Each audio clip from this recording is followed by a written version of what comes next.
What makes it the most attractive holiday destination? A question that I always had in my mind, whether the sandy beaches, gently swaying palm trees, hippie markets, dance parties. Well, there is much more that is unique about Goa. And I learned all that when I actually visited Goa this year. From one of the many things, what Goa is for us is to sit quietly at beach and watch and listen to waves reaching to shore.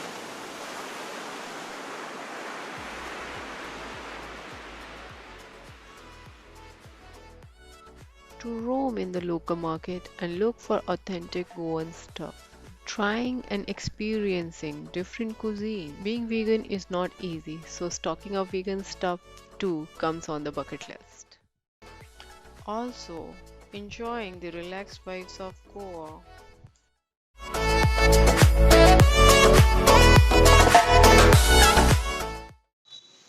So, guys, we are heading towards Fisherman's Wharf.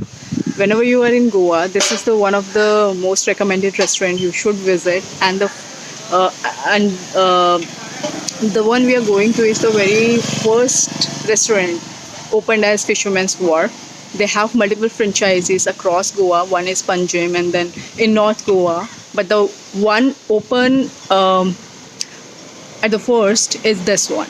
Let's go find out. I'm not sure though if it is a vegan restaurant or not. Let's just find out what they offer. I have heard a lot about this place through my friends who have already been in Goa and visited this place. As a matter of fact, I should tell you, not all the restaurants in Goa offers Goan food.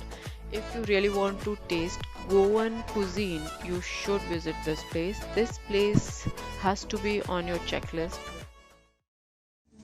So we are here and quickly going inside. Come, Shasta.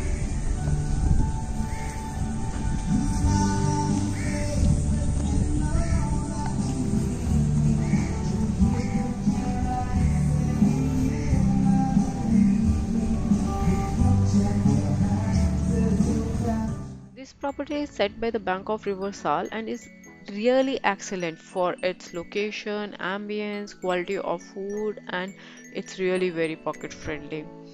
We decided to visit this place for lunch on our very first day in South Goa, since I always look for vegan food wherever I go, and I must tell you this place is not vegan friendly, but it does offer really nice vegetarian curries, and from which I have ordered veg zakuti, which is a traditional Goan dish served with steamed rice.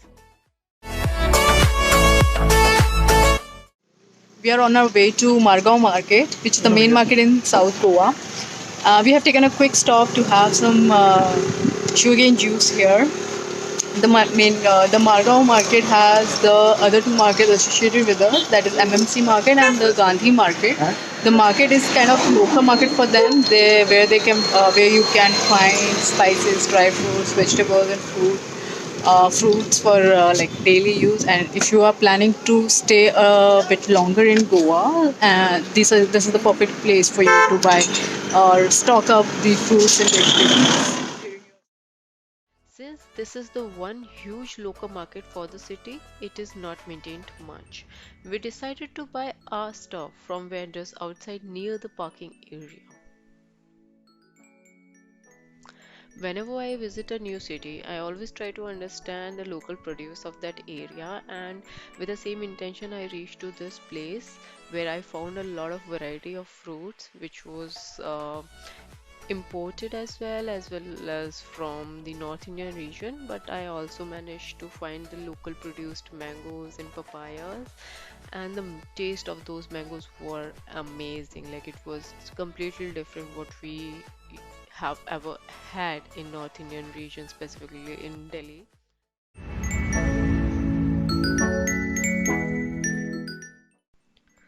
So we have kept our first day in South Goa really very simple, relaxing, not really very hectic. After visiting Margao market and stocking up our fruits, we decided to head back to our hotel and spend rest of the evening at the side of the beach, watching the sun setting down. and getting prepared for the next day, of course. Hi guys, on our second day in South Goa, we are going to explore more of South Goa's beaches and few historical places. To name a few, we are going to Parliament Beach, Cabo de Rama, and there's one more lagoon sort of place which is known as Kola Beach. It has a track of 30 to 20 minutes, and then there is a lagoon and more of it. Let's see.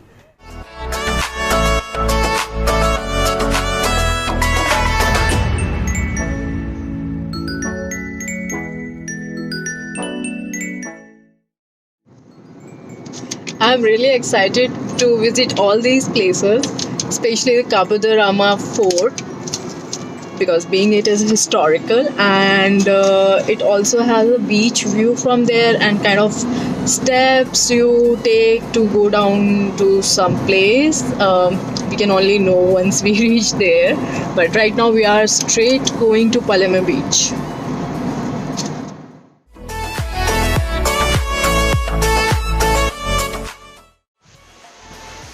Guys, I'm here at Palalam Beach, and we are taking boat to go to the other islands. There is one island named Butterfly, and I am not aware of other two, but we are heading towards it, and this is the Palalam Beach.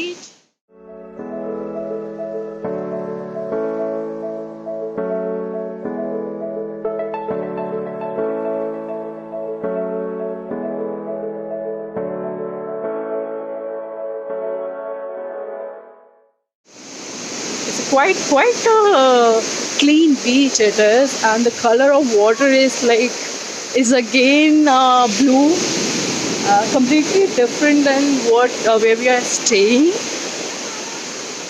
I'll just give you another side of view. The ride cost us around 3,000 bucks for a private boat. I know this is on a bit higher side, but if you hire a shared boat, it may cost you around 1,400 to 1,500 bucks. The boat providers told they only offer private boat during this time of season when the tourism is not high. With all the excitement, here we are on our ride to three islands.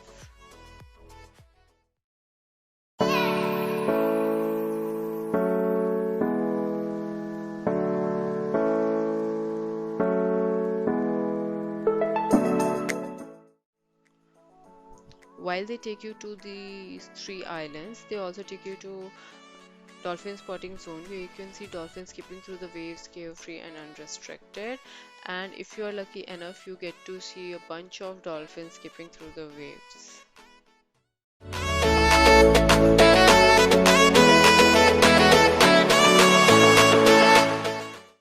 So we are here at Honeymoon Island. As I mentioned earlier, that we'll be taking this tour for three islands.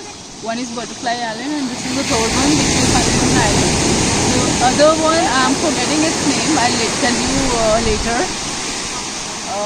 This is the only island where you can step down, and have some time spent over here. Butterfly Island has high level of water where you cannot stop the boat and get down, and there's nothing much to do, rather you can step down and have some photo click for your memories. Other than there's no eatery, nothing in that sort.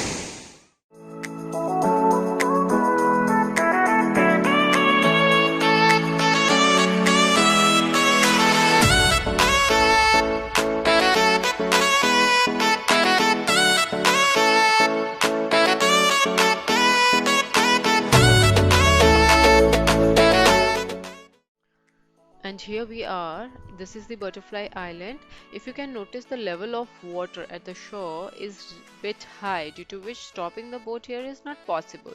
This island is named Butterfly Island because of the two adjoining mountains resembles the shape of the butterfly wings, hence the name.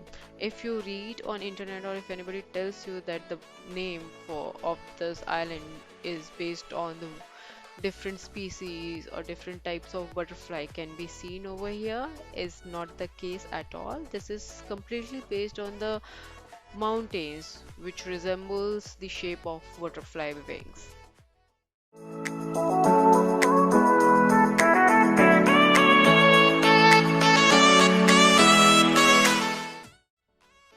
I must tell you, this beach is more beautiful when you see it from the boat while returning back to the shore. The beach is in an arc shape and lines with towering coconut trees which make the whole side so magnificent that you won't stop admiring the view. This beach has also been ranked number 8 in the category of world's best beaches by TripAdvisor for its beach hut accommodations, which means lots of staying options are also available on the beachfront as well.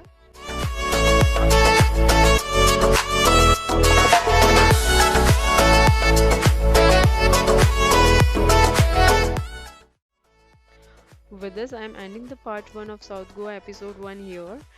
Stay tuned for the next upcoming episodes coming soon on my channel right here with more details about what you can do in South Goa.